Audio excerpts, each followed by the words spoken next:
Препоръчителен родителски контрол. Животът е безценен. Не го заменяй за дрога. Национална здравна кампания, насочена към намаляване употребата на психотропни вещества сред младите хора. Кампанията се реализира от Министерство на здравеопазването в изпълнение на проект "Информирани и здрави" по Оперативна програма "Развитие на човешките ресурси".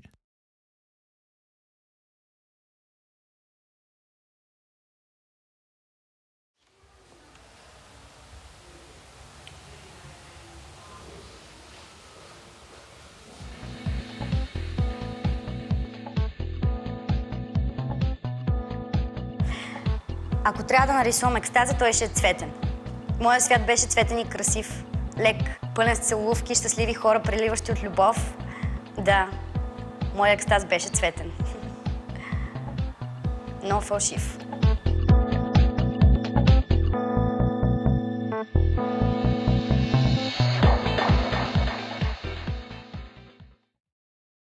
MDMA е синтетичен наркотик. Неговият основен ефект е увеличаването на секрецията и блокиране връщането на огромни количества от така наречените хормони на щастието – серотонин и допамин в мозъка. По този начин екстази създава всеобщо усещане за отвореност, енергия и чувство за благополучие. Употребата на екстази може да доведе до тежка депресия, проблеми с съня, фалшиво чувство на привързаност, параноя. При продължително приемане може да се стигне до трайно увреждане на мозъка, което засяга мисловните способности.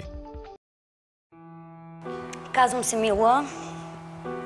На 17 години съм, от София. В момента нямам приятел. Обичам електронната музика и всеки петък ходя на парти. Заедно бяхме, когато се появи оня моя познат. Дойде, заговорихме се, разговора потръгна. Беше приятен, знаеше как да общува с момичета. Даже не разбрах кога я извади тая кутия с хапчетата. Обясняваше ни, че екстазито не е точно наркотик, че е нещо повече, стил на живот, който върви с тази музика. Това, че вземаш екстази, не те прави наркоман, така ни говореше. Само че аз не мисля така. Напротив. Няма нищо по-хубаво от това да контролираш живота си сам. Казах му ги тези неща и му отказах екстазито. Но моята приятелка се поддаде на изкушението. Не знам и до сега не мога да си обясня как стана това въобще. От любопитство ли беше, и аз не знам. Не, по-скоро беше нещо друго. Той не си ми беше харесал много. Живееше в Амстердам, разказваше за места, за които само съм чувала някакви неща. Той е ходил там. Исках да го впечатля, да ме хареса.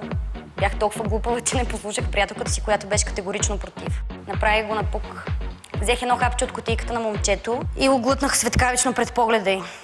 Краткосрочните ефекти от употребата на екстази включват отпадналост, втрисане, изпотяване, напрежение в мускулите, депресия, замъглено зрение, проблеми с съня, фалшиво чувство на привързаност, гадене, силна тревожност, жажда за още дрога, неволно стискане на зъби, объркване, неспособност за концентрация, потене на ръцете, временна загуба на кратковременната памет, промени в настроението, параноя. При продължително приемане на екстази може да се стигне и до трайно увреждане на мозъка. Описани са случаи и на така наречената HPPD – халюциногенна персистираща перцептивна психоза. Навсякъде предупреждаваме, че ако все пак някой, когато взимат екстази, да знаят, че трябва да се използва вода, за да не се получи обезводняване на организма. Повишаването на телесната температура може да доведе до промяна в функционирането на бъбреците и на сърдечно-съдовата система, което може да доведе до смъртни случаи. Ако младите хора видят човек, който си е повишил температурата, който има промяна в сърдечната дейност, веднага трябва да знаят, че трябва да викнат веднага бърза помощ. 15 на минути след като взе екстазито, Мила направо откачи. Беше грозна картинка, наистина. Тя сигурно си мислеше, че е невероятна, че всички я гледат и харесват, но не беше така. Това си бяха нейните измамни усещания от шиваното екстази. Ако можеше да се погледне отстрани, със сигурност щеше да се оплаши.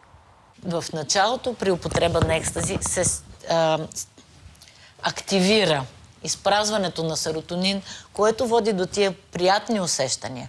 След което обаче се намалява синтеза, намалява се нивото на серотонина и по-дълготрайната употреба води до изчерпване на нивата на серотонин и до едно особено състояние, което се нарича анхедония, което е много страшно така погледнато, защото това е състояние, в което човек вече не може да изпита удоволствие.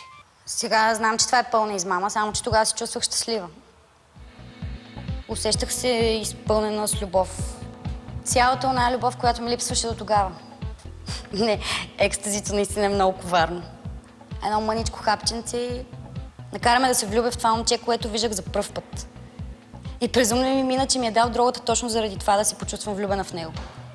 Танцувахме заедно, целувахме се, желаях го. Ей, това прави екстазито. Когато онзи предложи да ходим на купон и направо ми при уша, Мило беше в такова състояние, че можеше да направи неща, за които много да съжалява. Качихме се в някакво такси. Аз въобще не знаех какво става тогава. Бях загубила всякаква ориентация, къде се намирам, на къде отивам. Нямах никаква представа. Помня после един много бавен асансьор, в който се натискахме, целувахме се, някакви такива неща. След това слязохме и влязохме в един апартамент, който ми се стори адски бял. Вътре имаше няколко човека, момчета, които изобщо не познавах. Пиеха бира и гледаха телевизия. Не изглеждаше точно като купон, обаче тогава не ми се стори странно. Може би купона беше свършил, ние бяхме закъснели и такива неща ми минаваха през главата. Мисля, че взех още екстази, може би половинка. После отидохме в съседната стая. Съблякохме се и правихме секс. Аз обаче наистина съм много глупава. Надрусах се с екстази, прецаках приятелката си, спах с тоя, който ме надруса. И това не е всичко. След като той свърши, излезе от стаята, без въобще да казва нищо. Чудех се що. Когато обаче вратата се отвори и вътре влезе друго, съвсем непознато момче. Седна на леглото, аз правих секси с него. Не ме е насилвал. В това състояние ми се виждаше правилно. Струваше ми се нормално и с него, и с третия, който влезе. Дори това, че моят любим снимаше с телефона си, докато приятелите му ме чукаха, ми се струваше съвсем в реда на нещата. На следващия ден се чувствах отвратително. Бях направила най-голямата глупост в живота си. Какво? Живота ми ли беше лош, приятел или нямах? Какво? Нямаше как да се влюбя в някой или да го обичам без екстази или какво? Мислех, че съм стигнала до дъното, обаче това, за съжаление, изобщо не беше така. Няколко дни по-късно се случи нещо, за което изобщо не си бях и помислила. В интернет се появиха мои снимки и някакви клипчета. Срамува усещането, че всички те гледат и те коментират. Бях като някаква белязана. На всичкото отгоре вече втори месец ми закъснява. Да, трудно е да се предположи, че може да стигнеш до тук. А всичко може да е толкова различно само с една думичка.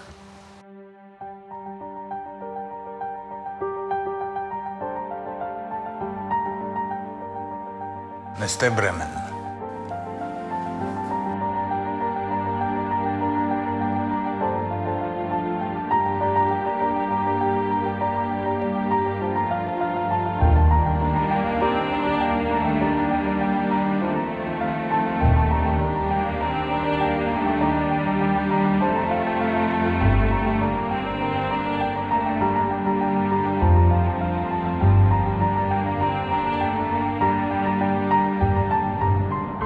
Животът е безценен.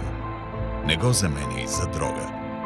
Национална здравна кампания, насочена към намаляване употребата на психотропни вещества сред младите хора. Кампанията се реализира от Министерство на здравеопазването в изпълнение на проект "Информирани и здрави" по оперативна програма "Развитие на човешките ресурси". Настоящият филм е изготвен с финансовата помощ на Европейския социален фонд. Министерството на здравеопазването носи цялата отговорност за съдържанието на настоящия филм и при никакви обстоятелства не може да се приеме като официална позиция на Европейския съюз и Агенцията за социално подпомагане.